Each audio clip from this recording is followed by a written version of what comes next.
Fala investidor e investidora, tudo bom com você? Está no ar mais um vídeo aqui no nosso canal Bolsa em Ação e hoje, vídeo de sábado, vamos fazer aqui uma batalha de FIIs. É um quadro novo que eu estou trazendo aqui para o canal.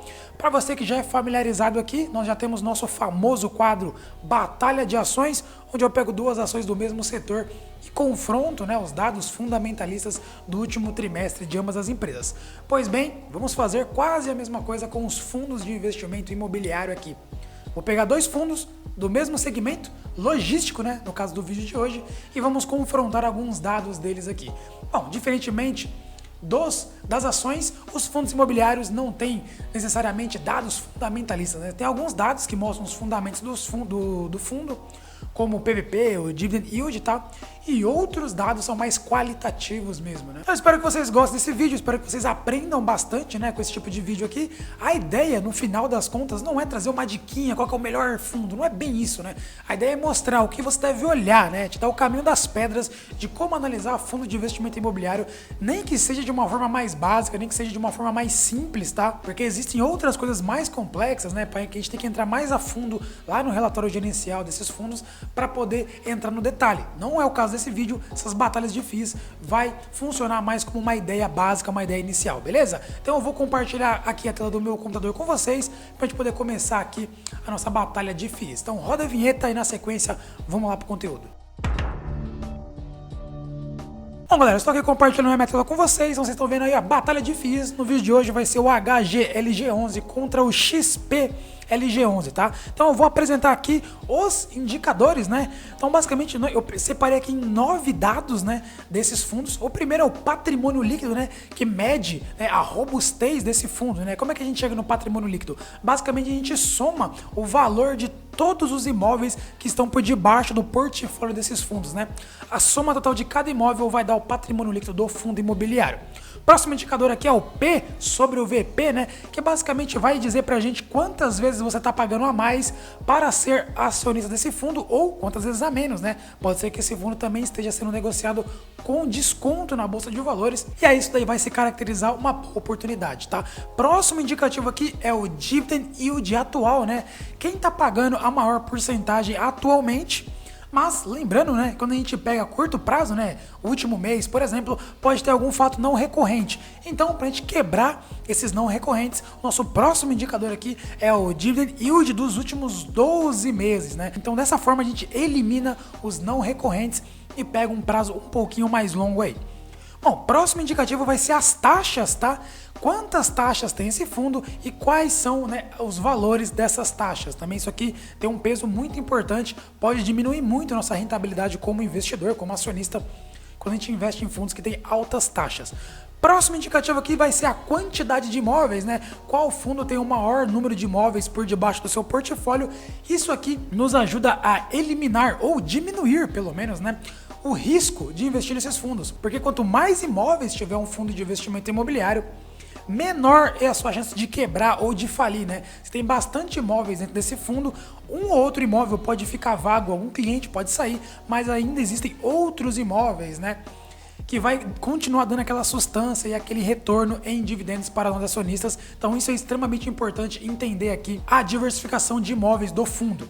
E depois, a diversificação geográfica, Não é menos importante do que a diversificação de imóveis, é tão importante quanto, Porque se um fundo tem 10 imóveis, por exemplo, Mas todos eles estão em São Paulo. Bom, São Paulo é um estado muito rico, é um dos estados mais ricos aqui do Brasil, mas e se acontecer uma crise? E se de uma hora para outra a economia mudar e o Nordeste, por exemplo, começar a trazer mais retorno, A economia no Nordeste começa a se aquecer, por exemplo. E existe um fundo que está muito concentrado em um único estado, Se acontecer uma crise aqui, logo todo o rendimento desse fundo vai por água abaixo por conta de uma concentração exagerada em um único estado, tá? Então eu particularmente gosto também de ativos com diversificação geográfica, Então a minha regrinha de bolso que eu uso é pelo menos 3-3, Eu chamo de 3-3, que é 3 imóveis no mínimo e pelo menos 3 estados diferentes, é uma regrinha básica aí que eu gosto de usar.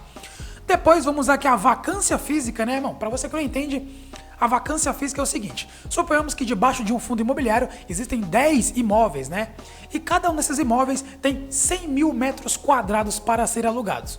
Bom, 100 mil metros quadrados multiplicado por 10 imóveis vai dar 1 milhão de metros quadrados. essa é a capacidade total desse fundo de alocação. Mas suponhamos que somando a quantidade de metros quadrados que está alugado desses imóveis, chegamos a um total de 800 mil metros quadrados. Bom, 800 mil, né, sobre 1 milhão de metros quadrados dá uma vacância física de 20%, né? Quer dizer que 20% da capacidade total do fundo estaria deixando de ser alocada. Com isso a gente chega na vacância física, tá? Bom, e o nosso último indicador é a vacância financeira, que basicamente é a mesma lógica, é o mesmo raciocínio da vacância física, mas ao invés de a gente medir a quantidade de metros quadrados que está vago, vamos medir a capacidade total de arrecadação desse fundo por metro quadrado, né? Suponhamos que ele tem uma média de R$1 por metro quadrado, tá? É só um exemplo para ficar fácil aqui a matemática. Bom, se ele tem 1 milhão de metros quadrados e cada metro quadrado vale R$1, logo a capacidade total de arrecadação desse fundo seria de R$1 milhão por mês, né, em aluguéis, tá? Se ele conseguisse alugar todos os metros quadrados, tá? Mas suponhamos aqui que esteja ali R$500 mil entrando de aluguéis todos os meses nesse fundo. Logo, a sua vacância financeira seria de 50%, beleza? Basicamente esse é o raciocínio, né? Eu sei que eu me prolonguei um pouquinho demais. Eu entendo que quando vocês clicam nesse tipo de vídeo, vocês já querem logo saber quais são as diferenças, qual que é o melhor fundo, quem venceu.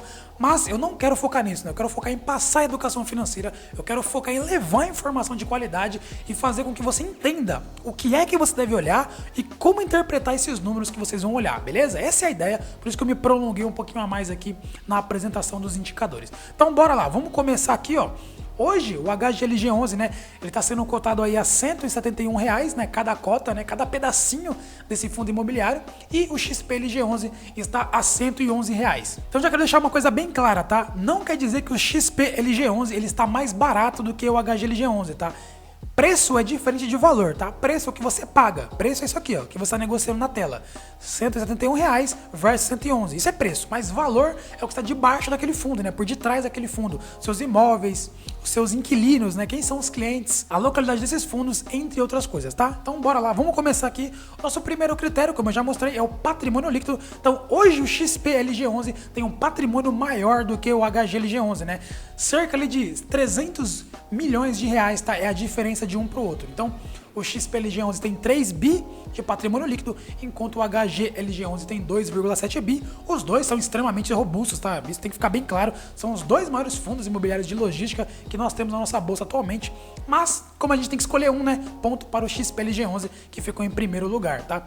Ou seja, a soma dos valores de todos os imóveis do XPLG11 é maior do que o HGLG11.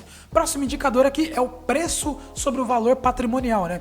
Ou seja, agora que a gente descobriu todo o valor patrimonial de cada fundo, por exemplo, o XPLG11 a gente sabe que é 3 bilhões, né? Bom, a gente tem que dividir esse número pelo número de cotas que ele emitiu na Bolsa de Valores. Assim a gente chega no VPA, né? Que é o valor patrimonial por ativo. Seria o valor patrimonial mais justo de cada cota desse fundo, segundo o seu patrimônio líquido total. Bom, a gente pega esse VPA que a gente descobriu, divide pelo preço atual, né? Vamos dar um exemplo aqui, né? Que o preço mais justo de cada cota do XPLG11 seria R$110, tá? Isso aqui é um exemplo. Bom, se ele tá a 111, logo ele daria aqui um PVP de 1,01, tá? Que coincidentemente é esse exemplo que eu dei, porque é um exemplo verídico, né? Realmente o VPA do XPLG11 é 110 e ele tá a 111, logo dá um PVP de 1,01. Quer dizer que ele tá 1% a mais, né? 1% mais caro do que o seu valor patrimonial mais justo. Enquanto aqui o PVP do HGLG11 tá 1,15, quer dizer que ele tá 15% mais caro do que o valor mais justo de cada cota em relação ao seu patrimônio líquido total. Ponto aqui para o XPLG11. Bom, e como é que faz para modificar, né, o PVP? Basicamente existem duas formas, né? Ou os imóveis que estão debaixo desse fundo ganham mais valor, né? Ficam cada vez mais valorizados e assim o valor patrimonial por cota vai aumentar também, ou a outra forma é se começar a ter um desconto nas cotas, né? As cotas começarem a cair de preço, aí o PVP também vai diminuir, tá? Então é basicamente dessa forma que vai sendo reajustado o PVP. Bom, próximo indicador aqui é o Dividend Yield atual, né? Atualmente, no último mês aí, o HGLG11 pagou 0,59% de yield, enquanto o XPLG11 0,54% para o HGLG11, tá? Bom, para você que não entende o que é isso daqui, né? O que é o yield? Como é que você chega nessa porcentagem? Então, vou explicar aqui para vocês. Suponhamos que um ativo, né, custe R$10, tá? Esse foi o preço que você pagou para virar acionista daquele ativo, né? Se é um fundo imobiliário, se é uma ação, não importa. Você pagou R$10.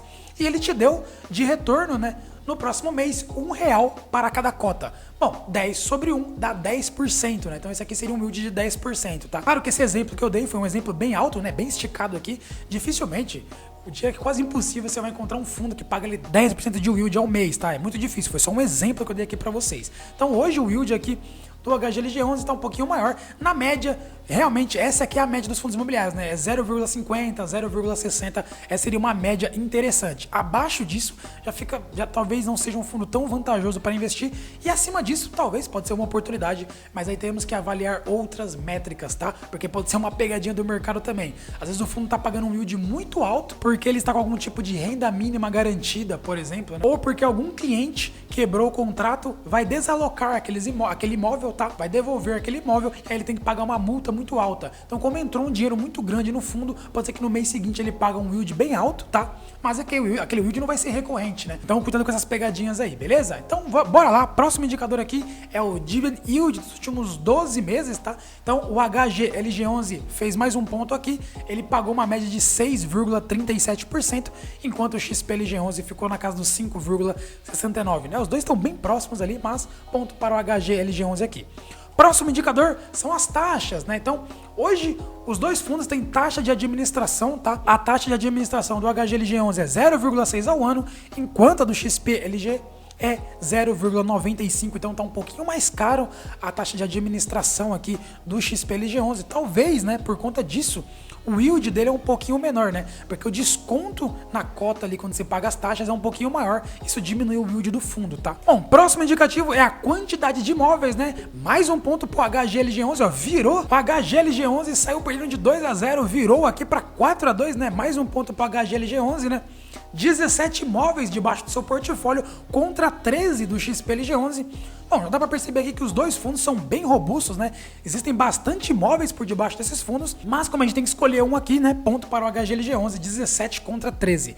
Próximo indicador é a diversificação geográfica desses imóveis, né? Então aqui, ponto para o XPLG11, ele tem diversificação por um estado a mais, né? O HGLG11 está distribuindo seus imóveis em 5 estados pelo nosso Brasil, enquanto o XPLG11 está em 6 estados, só por causa de um estado aí.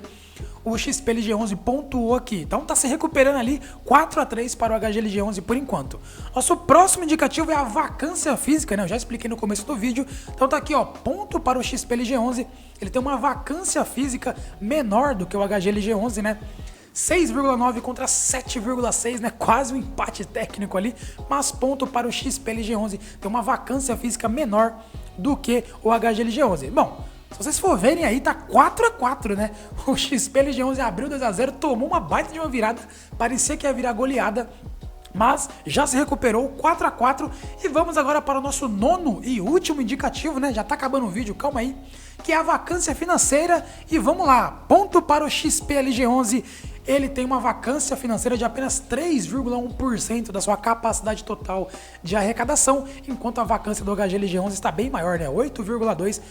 Ponto para o XPLG11, venceu por 5-4, né? Então, na nossa batalha de FIIs do nosso vídeo de hoje, o XPLG11 pontuou aqui 5-4, mas lembrando, né, que o HGLG11 também é um baita de um fundo imobiliário. Fazer uma análise aqui desse quadro, né, a gente percebe que onde é que vale mais a pena investir no XPLG11?